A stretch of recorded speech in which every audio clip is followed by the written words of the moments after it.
There comes a moment in every man's life when he confronts a devastating truth. Suffering is inevitable. Betrayal happens. Loss happens. Trauma happens.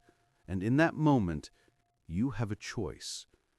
You can allow that pain to destroy you, turning you into a perpetual victim, a hostage to a past you cannot change.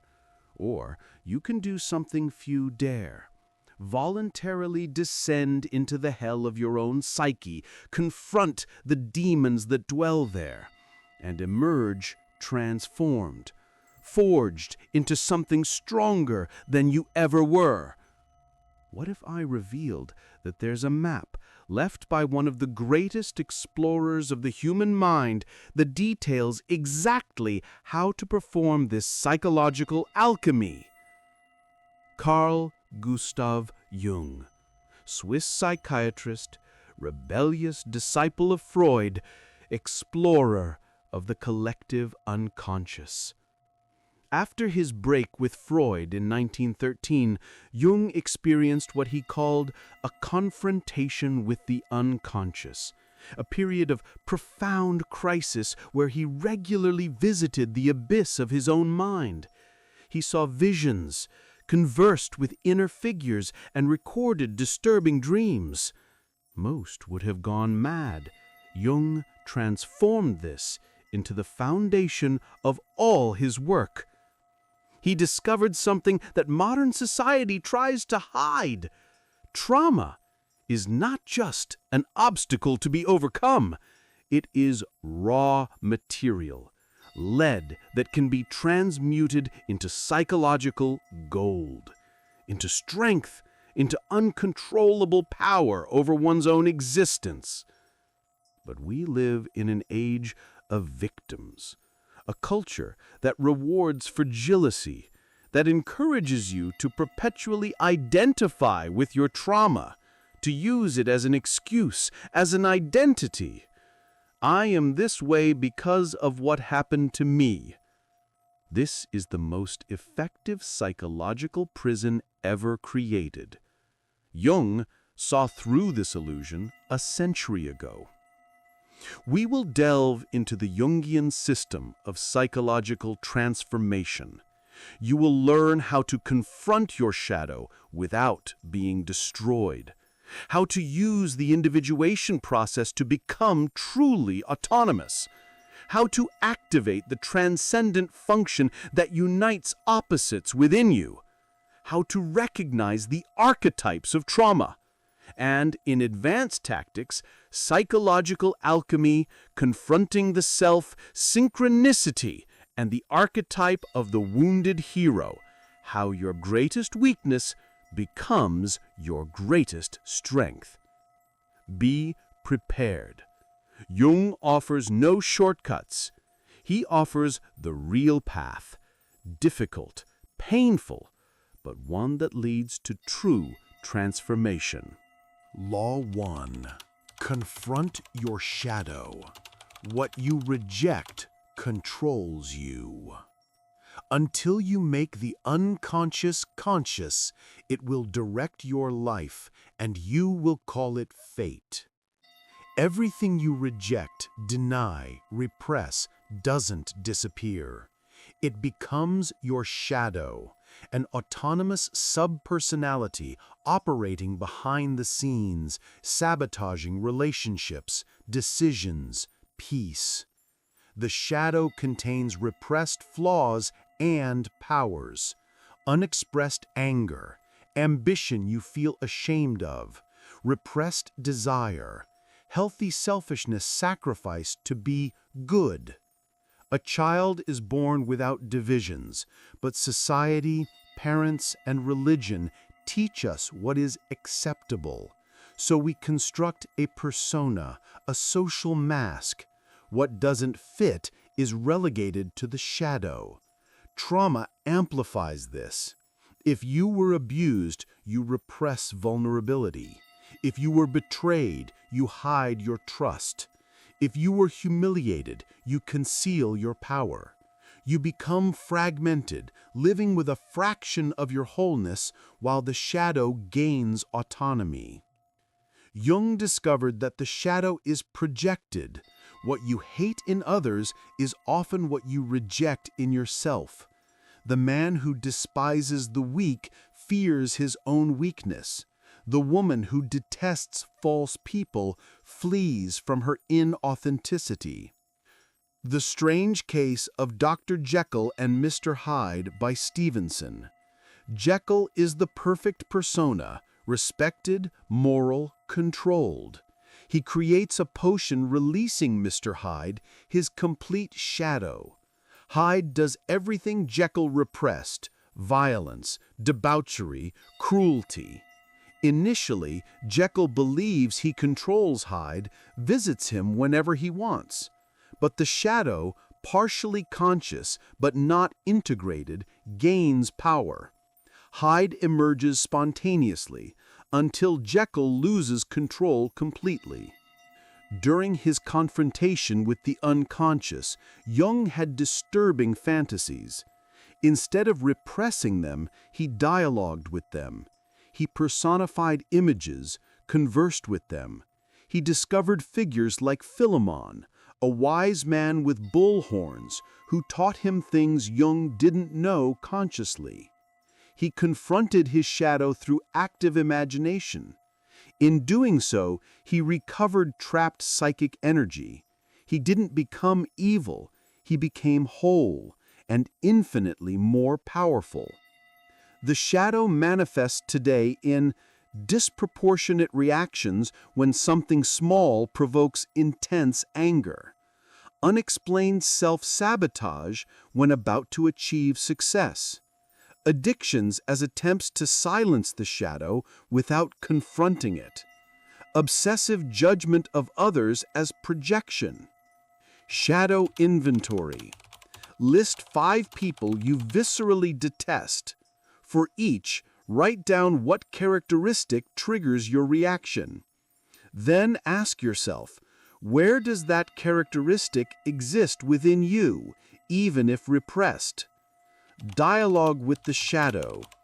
In a meditative state, invite your shadow to manifest. Let it emerge spontaneously. A figure, a sensation, a voice. Dialogue. Who are you? What do you want? Why are you here? Write down the answers. Law 3. The transcendent function. Uniting opposites to create something new. The psyche naturally tends toward wholeness. Within you exists a transcendent function, uniting irreconcilable opposites and creating a third position that transcends both. You are not merely conscious or unconscious, rational or emotional, victim or victor. You are tension and synthesis. When you activate the transcendent function, you transform internal conflict into evolution. If this content is making sense to you, click the subscribe button and subscribe to the channel. Thank you for your support. Jung was influenced by Heraclitus. Reality emerges from the conflict of opposites. War is the father of all things. A dialectical tension that is not resolved by eliminating one side, but by transcending it through synthesis. The transcendent function operates through symbols. When faced with 2 conflicting impulses, the rational mind wants to choose one and repress the other, creating fragmentation. The transcendent function produces a symbol that contains both and points to a third way. Trauma creates deep division. Part wants to trust, part can never. Part wants vulnerability, part has built walls. A house divided against itself. The transcendent function allows integration instead of forced choice. Horus had 2 eyes: right, sun, consciousness, reason, future; left, moon, unconscious, intuition, past. During a battle with Seth, he lost his left eye. He could live with only the solar eye of pure consciousness, but he knew he would be incomplete. Thoth, god of wisdom, restored the lunar eye. The restored eye of Horus became the most powerful symbol of protection in Egypt. It was not just the original eye, but transformed through loss and restoration. It had gone to the underworld and returned. Jung interpreted trauma as the loss of the moon eye. You lose access to emotional totality. You become one-sided, living only through a controlling consciousness. Healing is not about repressing more, but about recovering what has been lost through deliberate confrontation and integrating it in a transformed state. The impossible forgiveness. One part knows that resentment poisons, the other feels that forgiving betrays oneself. Third way, I release this person from my emotional life not because they deserve it, but because I deserve peace. Strength versus vulnerability. If you suppress vulnerability, you become rigid. If you embrace only vulnerability, you lose power. Summary: authentic strength includes the courage to be vulnerable when appropriate. Mapping opposites. Identify the primary internal conflict. Write opposing poles at opposite ends of a line. Example: powerless victim to furious avenger. Don't choose sides. Meditate on the tension. Ask, what third position honors the truth of both? Let the answer emerge symbolically. Working with dreams. Dreams are the natural language of the transcendent function. Record your dreams upon waking. Look for symbols that unite opposites. Androgynous figures, talking animals, gateways between worlds. So far, we have established fundamental pillars. You have learned that the shadow contains repressed power that must be reclaimed. That individuation is about abandoning masks and living as an authentic self. That the transcendent function unites opposites, creating a higher synthesis. These are the foundations, the psychological defense against victimization. But that's preparation. Now we enter the territory of active transmutation, the tactics that transform trauma into absolute advantage.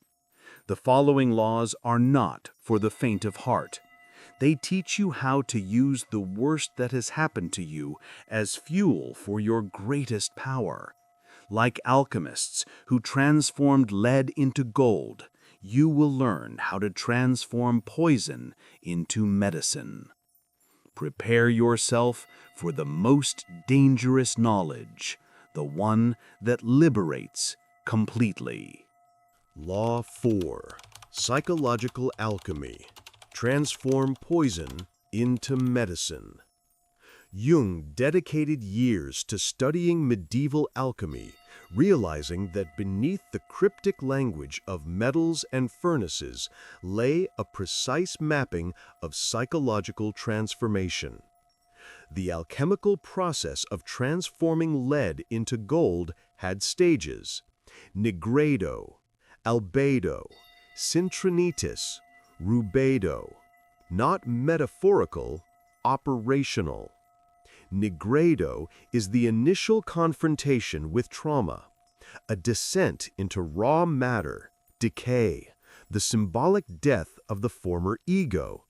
Most stop here, terrified by the darkness, but this death is necessary. Albedo is separation, distinguishing elements within trauma. Which parts are about the event? Which are your interpretation? Which are prior conditioning? You purify by separating fact from narrative. Cintrinitis is enlightenment. A sudden insight where you see trauma in a new light, not minimizing its severity, but perceiving hidden meanings, awakened forces, and opened paths. Rubedo is ultimate union, complete integration where trauma is no longer what happened to me, but part of who I have become. Philosophical gold, wisdom incarnate. Viktor Frankl, a Jewish psychiatrist, survived Auschwitz. He lost his wife, parents, and brother. He could have emerged broken. Instead, he used his experience as a laboratory. He observed who survived psychologically in the camps. He discovered they were not the physically strongest or the youngest. They were those who found meaning in suffering. After liberation, he wrote Man's Search for Meaning, founding logotherapy. He transformed unimaginable trauma into a therapeutic system that has helped millions. This is Rubedo, the ultimate gold extracted from the vilest lead. Identify your lead, the core trauma. Voluntarily enter Nigredo. Feel it completely without running away. Then Albedo. Separate the components. What really happened versus the story you tell about it. Citrinitas. Ask, what strength did this trauma force me to develop? Rubedo. Integrate this strength as a permanent part of who you are. Transmutation ritual. Write down your trauma in detail on paper. Read it aloud to yourself. Then write on the back. What did this teach me? What strength did I develop? Who did I become through this? Burn the paper as a symbol of complete alchemical transformation. Law 5. Confrontation with the self. Integrate all the fragments. For Jung, the self is not the ego. It is totality, conscious, unconscious, shadow, persona, anima or animus, everything. Trauma fragments the self. Parts of it remain trapped in different moments. A wounded child at age 7, a humiliated teenager at 15, your current self at 30. These are not integrated. They live separately, activating at different times. Confrontation with the self is to reunite all fragments under a single, sovereign consciousness. Jung discovered that the self communicates through unifying symbols, mandalas, crosses, circles divided into 4. These appear spontaneously in dreams when the psyche seeks wholeness. The self is not found by fleeing from parts of yourself, but by embracing them all simultaneously. Paradoxically, the more you accept inner multiplicity, the more unified you become. Tibetan monks spend days creating sand mandalas, complex, perfectly symmetrical circles representing the cosmos and totality. Then, upon completion, they deliberately destroy them. To Westerners, this seems insane. For monks, it's a lesson about impermanence and about totality not being an object to be preserved, but a continuous process. Jung saw the creation of mandalas as an instinctive movement of the psyche directed towards healing. Patients spontaneously drew circles when close to integration. Recognize your fragments. When you react disproportionately, ask, how old am I now? You will often find that the 8-year-old fragment has taken control. Dialogue with fragments as distinct people. What do you need from me? Treat them as inner children needing validation and integration. Personal mandala. Draw a large circle. Divide it into sections representing different aspects of yourself: wounded, strong, angry, compassionate, shadow, light. Fill each section with symbols, colors, words. When finished, observe the whole. All the parts together form the complete you. Law 6. Synchronicity. Find meaning in chaos. Synchronicity is Jung's more mystical concept, but profoundly practical. Meaningful connections between events without causal relation. You think of someone, that person calls.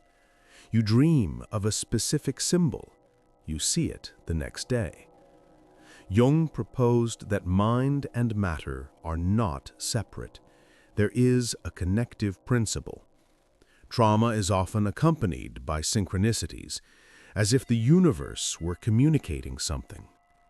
Jung studied the I Ching, Chinese philosophy, and quantum physics.